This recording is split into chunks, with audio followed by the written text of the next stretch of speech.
The shooter in El Paso failed a background check when trying to buy a gun legally, yet managed to get one anyway. Imagine that. San Francisco decides to designate the NRA as a terrorist organization. The left continues to deliberately misinterpret the Constitution, specifically the Second Amendment, and Christine Blasey Ford's lawyer admits on camera, of course, in this day and age, you should always assume everything is always on camera, something we knew all along when her accusations against Brett Kavanaugh first came to light. We'll analyze all of that and more. I'm Big E, and this is the Liberty Cast.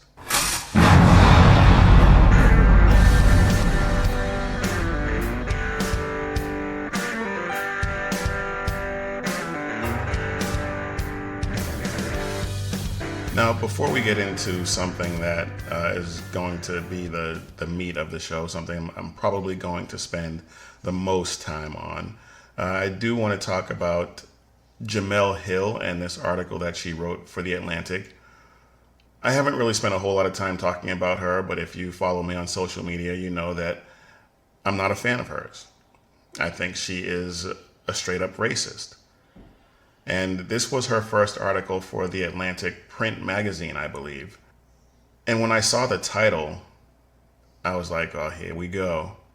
But the title of the piece is, "It's Time for Black Athletes to Leave White Colleges." Now, obviously, when you read that, the first thing you think of is, like I said, here we go. And make no mistake, Jemele Hill is a racist through and through. She sees everything in this country through a racial lens. I mean, she's not on ESPN anymore because she accused the president of being a white supremacist, and ESPN at the time was trying to get away from a lot of political commentary because they saw their viewership and their subscribership plummet over the years when they started doing this. And they can thank Keith Olbermann for that. But anyway, and despite the fact that I think she's a racist, this particular article is not quite as racist as I thought. She is still calling for segregation. She's still calling for black college kids to go to historically black colleges and universities. She is calling for that. But her argument is more based on the financial realities of college athletics. And when you look at it through that prism, historically black colleges as compared to other universities, especially the power universities in the Power Five conferences and the NCAA, they lag far behind in terms of endowments and the amount of money that they generate through their athletic programs. And so her argument is that imagine if a number of these blue chip athletes were to get together and decide that they were going to collectively attend historically black colleges and universities. And it's something that's possible because a lot of these really top athletes in high school, they know each other from AAU and basketball and other football travel teams and things like that, and baseball too. And so if they were to get together and decide that that's the route they were going to take, it could be a benefit to some historically black colleges that are lagging behind in terms of athletics. But then she doesn't stop there. Then she goes on to talk about how it would be beneficial on a social level if these black kids were to go to HBCUs because they would feel more at home. They would only be seeing, or not only, because HBCUs they're not segregated. They admit people of all races, so it's not like that. But majority obviously are going to be black students, and so she does, in a roundabout sort of way, advocate for segregation. And if she had stuck with the premise of the piece being one that it would be a financial benefit, if some of these kids decided to go to HBCUs as opposed to some other universities, the piece would have been a lot better. And I don't think people could accuse her of being a racist in this particular instance, but because she actually is a racist, it came through in the piece, and this is where we are. If you're interested in college athletics, if you follow college football or basketball or baseball, it's worth a read because, like I said, from the financial point of view, she makes some pretty decent points. But once she starts to go off into the racial aspect of it, then that's when she goes off the rails. But it is still worth a read. All right, moving on. A well-regulated militia being necessary to the security of a free state, the right of the people to keep and bear arms shall not be infringed. So we now have some details about the shooter in El Paso. And as it turns out, he tried to buy a firearm, I believe twice, and both times he was denied because he failed the background check. So it seems background checks actually work. But that's not the story that they're peddling, because for some reason they still think that background checks could have stopped this guy. But common sense and the facts on the ground tell us that it didn't. The background check did not stop him. Now, the story that they're peddling is that the person who he purchased this weapon from illegally manufactured and sold the weapon. Now, it is perfectly legal to build an AK-47 or an AR-15. It's perfectly legal to build a pistol for that matter. They are unserialized and they require no FFL, with the caveat that you do not sell it. It is meant for personal use. Now, they're still investigating, but if it turns out that this particular person built an AR-15 and sold it, the building wasn't the illegal part. It was selling it to the shooter that made it illegal. And he and the shooter, as a result of that transaction, even before the shooting incident took place, are now felons. So this is not a gun show loophole. This is not, this has nothing to do with universal background checks or anything like that. These people are, or in one case were, felons. And what is it that all felons have in common? They broke the law. And breaking the law is not circumventing. Breaking the law is not a loophole. Breaking the law is breaking the law. And any attempt to frame it in any other way is just the left trying to push a narrative. And in this case, as in every other case of mass shooters, universal background checks would not have stopped him. He found a way outside of the law to do exactly what he wanted to do, period. Criminals don't give a rat's ass about gun laws. Can I say that? They don't care. Now, a lot of people, liberals who've never actually handled a gun or worked in law enforcement, talk out of the wrong end of their body and insist that somehow the next law is going to be the one to do this. And I get it. I get their concern. These are serious, tragic incidents that have happened. I'm not minimizing that at all. I have children, too. But, Laura, the guy who, this recent incident where the guy failed the background check and went and procured a gun another way, already broke the law. What he did was illegal. What do you want to make it? Extra super illegal with a new law? So good for Mitch McConnell for bringing some common sense to this debate and stop putting obstacles in front of legal gun owners, because the criminals don't care. They never cared about gun laws. That's right. Bongino nailed it as usual. The criminals don't care about gun laws. The only people that these proposed gun laws, extra super illegal gun laws, the only people that they affect are law-abiding citizens. And in some cases, some of these proposed gun laws will turn law-abiding citizens into criminals instantly. Now, that clip was from Bongino's appearance on Laura Ingram's show with Chris Hahn. Apparently he does that quite a bit. I don't really watch Laura Ingraham that much.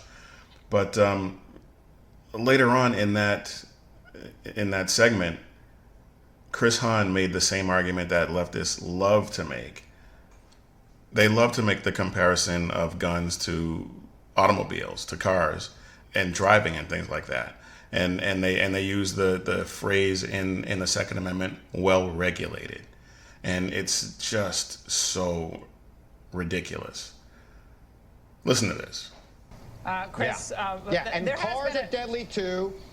Yeah. Cars are deadly too. Yeah, but they're not in the Constitution. And the owners are responsible for what They're happens not in the to Bill them. of Rights. Yeah. They're not in the Bill of Rights. The Bill of Rights That's an says easy one, well Han. regulated. Han. It's the only. It's an individual The Second right, Amendment says God-given well right. regulated in it. It says well regulated. The Second Amendment reads, Chris, because I can't believe you're a lawyer. Turn in your degree. It reads the right of the people. Yeah, I am. It also reads the right of the people in the First Amendment, and that's an individual right as well. But you don't know that. It's the only Bill of Rights that says regulate in it. Come on, Yeah, it also let's says regulate right it a of the little people. bit Oh, so I know, let guys. it die, Dan. Oh man, Dan told Chris to turn in his law degree. Wow, so much to unpack there in such a short clip. But did you catch it in that clip?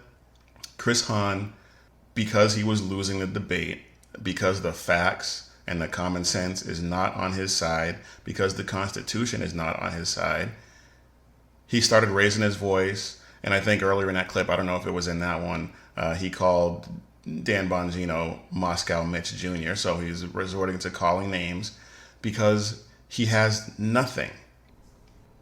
So let me just address the emphasis he was putting on the phrase well regulated in his quote unquote argument. The phrase well regulated was a common phrase long before the Constitution was written. It referred to something as being in proper working order. So something that was well regulated was calibrated correctly and functioning normally. The framers weren't trying to regulate people's arms back then. The Second Amendment was included in the Bill of Rights to prevent the government from being able to do just what they're trying to do right now. It had nothing to do with a National Guard or a standing militia or anything like that. And in fact, all you have to do is look at the Militia Act of 1792. It was passed in May 8th of 1792, and it defines militia exactly the way the founders described it. Most notably, George Mason, as he defined the militia, as the people of the entire country. He said during the Virginia ratifying convention, who are the militia? They consist now of the whole people. And there's something else about the Militia Act of 1792. And I'll put a link to it up on the website so you can read the entire thing for yourself. But I'm going to quote some passages here. Each and every free, able-bodied white male citizen of the respective states, residents therein, who is or shall be of age of 18 years and under the age of 45 years shall severally and respectively be enrolled in the militia. So then it goes on to list the equipment that each able-bodied man should have.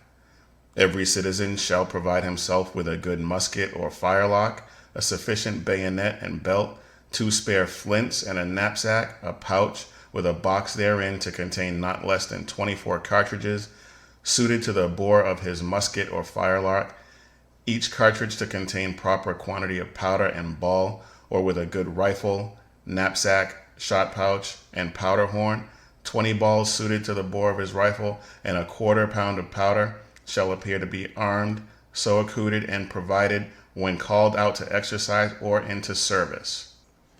So every citizen shall provide himself with a good musket.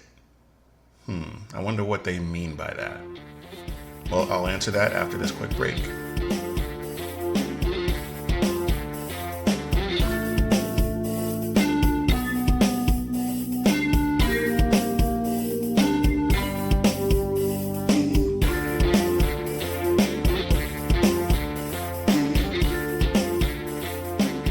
So what did they mean by that? The Militia Act of 1792 already establishes that all able-bodied men are part of the militia, but then it also required that anyone a part of the militia had to arm themselves. And how did they have to arm themselves? They had to arm themselves with the same types of weapons that the military had. That means what? Military grade weapons. Now, I've talked before about how the left likes to make the argument that the founders could not have possibly imagined the technologically advanced weaponry that we now have as compared to back then. And they couldn't have imagined how weaponry could have advanced. And I've talked about how that's completely not true. That there were repeating rifles and the puckle gun, which was a precursor to modern day Gatling guns, and other weaponry more advanced than the musket or the Brown Bess during the Revolutionary War era. They were just too expensive. That was the only reason they didn't employ them back then, was they just didn't have the money. So that kind of blows the whole civilians shouldn't have military grade weapons out of the water, because the militia was required to have the same types of weapons that the military had. But they conveniently forget that they unconstitutionally banned us from obtaining military grade weapons. Yet this Militia Act of 1792 clearly shows that the founders intended for the militia, meaning us, to have weapons equal to that of the military. Now, the AR-15 is not a military grade weapon. It looks like one, and it fires the same projectile as an M4, but it doesn't have select fire capability or 3-round burst capability or full auto capability. And you can't go to the local store and buy one. You can't run down to, well, Dick's doesn't sell them anymore, but you can't run down to Academy, you can't run down to any gun shop and just pick one up. You just can't. They put in so many obstacles and made it so cost prohibitive to be able to get one that people just don't do it. So something else that Chris Hahn said in that clip, where he talked about the Second Amendment being the only one that says well regulated, the right to keep and bear arms is also the only constitutionally protected right that says shall not be infringed. Now, there's no ambiguity there. There's no room for interpretation. It says shall not be infringed. There's no other way to interpret that. Yet the left is obsessed with infringing on that right at every turn. And they're also completely confused about what the Constitution actually does. The Constitution does not grant rights. The right to keep and bear arms, the right to protect oneself, the right to protect oneself and one's family is not granted to us by the government. What the Constitution and the Bill of Rights does is it prohibits the government from interfering or infringing on the natural big R rights that everyone has, God-given rights. When you take the time to dive into the writings of the framers and read the debates that they had and the letters that they sent back and forth to each other debating these aspects of how they're going to form this country, it's really fascinating. And what you'll also find when you start to do that is you'll realize that what's happening now, what's happening today in our political climate today, is exactly what they were afraid of and trying to guard against. Okay, we're going to move on, but we're going to stick tangentially to the same theme. This week, San Francisco decided to designate the NRA, the oldest civil rights organization in this country. They designated the NRA as a domestic terrorist organization. That's right, the NRA, according to San Francisco, is now a domestic terrorist organization. Now, these are the same people that just let Kate Steinle's killer go free. A guy who was a 5-time deported criminal alien and convicted felon, just walked out scot-free. No consequences whatsoever for killing a young girl. Young woman. These are the same people who just signed a law making it illegal to discriminate against women for wearing their natural hair. And of course, Gavin Newsom was surrounded by a number of black women when this took place. Anyway. Now, in this stupid resolution, they quote the U.S. Department of Justice definition of terrorist activity as the use of any explosive, firearm, or other weapon or dangerous device with intent to endanger, directly or indirectly, the safety of one or more individuals or to cause substantial damage to property. It goes on to include any individual or member of an organization committing an act that the actor knows or reasonably should know affords material support, including communications, funds, weapons, or training to any individual that has committed or plans to commit a terrorist act.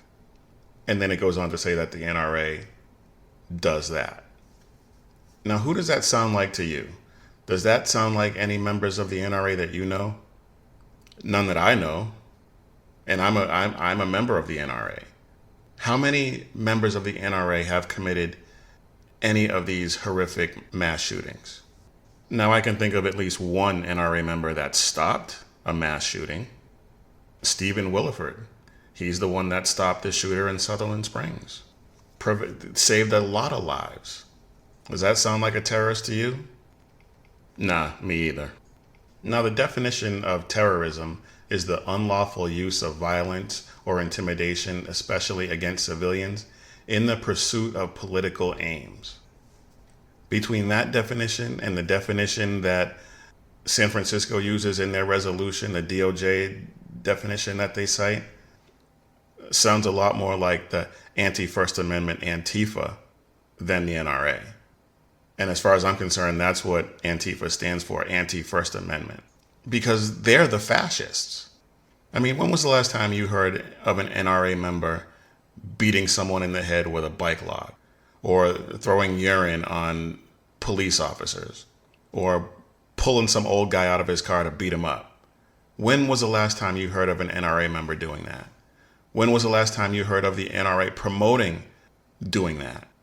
But when was the last time you heard of Antifa doing that? Last week. Come on. And how in the world are we supposed to take these people seriously when they have everything so upside down and backward? And this is the same city, mind you, the same city managers that put forth this resolution run a city that has poop maps, needle maps. The city has typhus and Hep A on the rise. Typhus hasn't been around since I don't even know when. Homelessness at record levels. And California is ranked 50th in education and quality of life. And they have the nerve, they have the stones to call the NRA a terrorist organization. And this is just sick. These people are absolutely certifiable. All right, y'all, we're going to take a quick break. And when we get back, we're going to switch gears a little bit.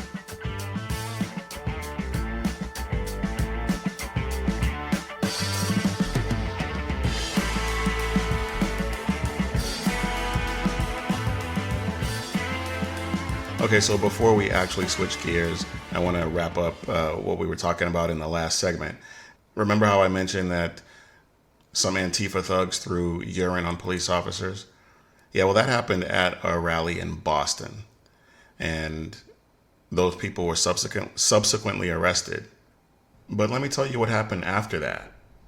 Representatives Ayanna Pressley and Alexandria Ocasio-Cortez held a fundraiser for these Antifa thugs to raise bail money to get them out of jail. Can you believe that? They raised money for Antifa thugs, bail money. What is that? Well, there's a whole lot to it, but part of it is that we elected these leftist, anti-constitutional, anti-American extremists to public office. And because they're so anti-American, anti-constitutional, anti-police, this is what we get. And I'm sure they're in full support of San Francisco calling the NRA a terrorist organization. But yet they're gonna put their reputations, their names on a fundraiser for Antifa thugs who attacked police officers.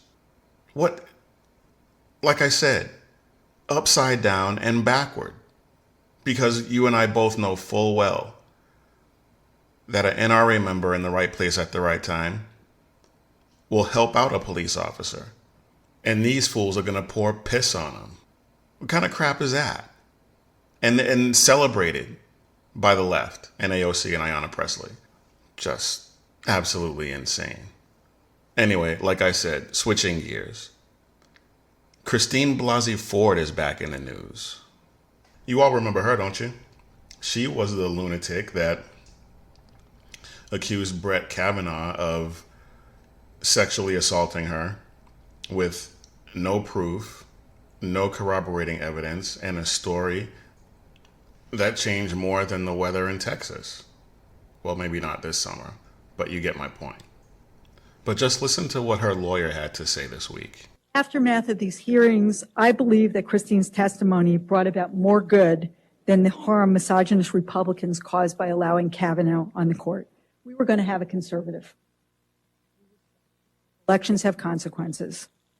But he will always have an asterisk next to his name. When he takes a scalpel to Roe v. Wade, we will know who he is, we know his character, and we know what motivates him. And that is important. It is important that we know, and that was part of what motivated Christine.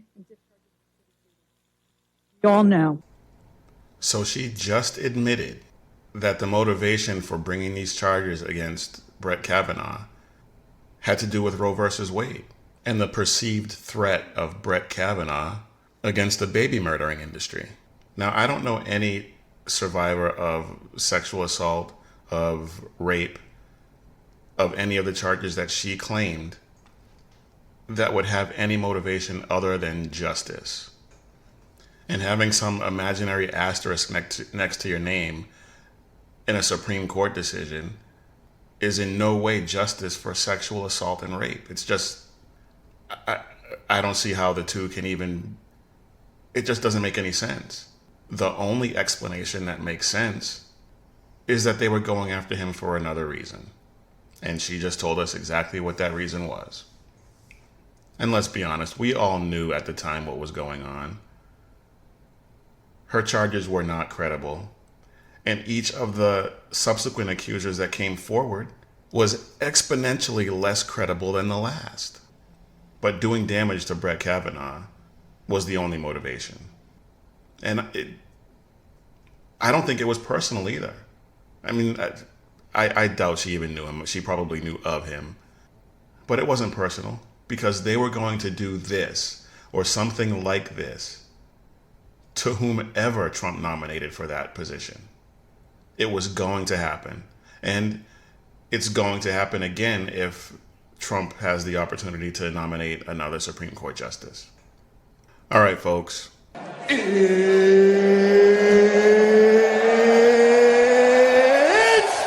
time! So there was so much stupid to sift through this week. There was 7 hours of a climate crisis town hall. Can you imagine? You can't imagine the stupid that was produced. And I didn't watch but just a couple of highlight videos. And then I saw whatever people like Tucker and Liz Wheeler and a few others had on the shows that they highlighted. And I was still inundated with stupid. I cannot imagine anyone sitting through 7 hours of that madness. But here are just some of the lowlights. Will you commit to implementing a federal ban on fracking your first day in office, adding the United States to the list of countries who have banned this devastating practice? There's no question I'm in favor of banning fracking. So, yeah. So would you ban offshore drilling? Yes. She would ban fracking. Perhaps the main driver behind this country's energy independence and being a net exporter of energy now, and she would ban it. That's just ridiculous. That's beyond stupid. But here's another gem. Empowering women and educating everyone on the need to curb population growth seems a reasonable campaign to enact. Would you be courageous enough to discuss this issue and make it a key feature of a plan to address climate catastrophe? Well, Martha, the answer is yes. And the answer has everything to do with the fact that women in the United States of America, by the way, have a right to control their own bodies and make reproductive decisions.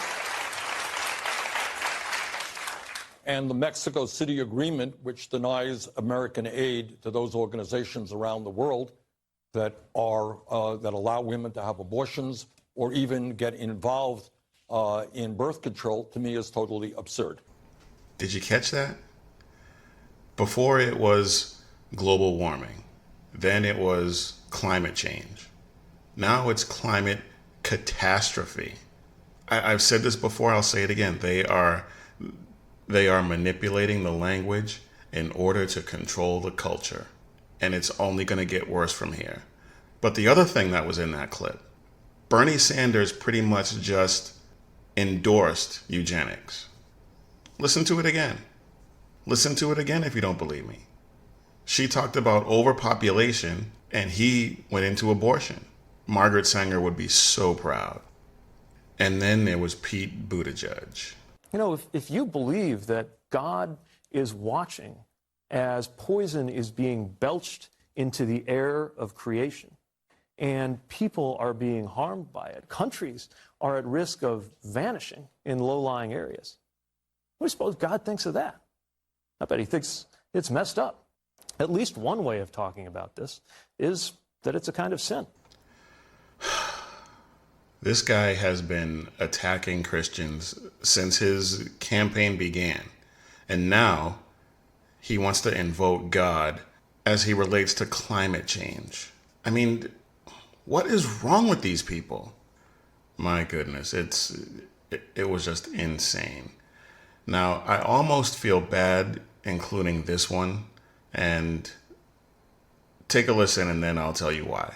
He's not a fossil executive. I've also been one of those people who, when I was chairman of the Foreign Relations Committee, got involved in plans to be able to join people together in order to take on these corporate interests. I would see to it for immediately moving toward, we're in fact in a position now that if in fact we dealt with mitigation across the board, just what we did in the last administration and before, leading to a standard that we provide efficiency for appliances. That saves billions of gallons of gasoline. I mean, billions of $2.3 billion worth of, $500 billion in savings and 2-point-something billion metric tons of CO2 going in the air.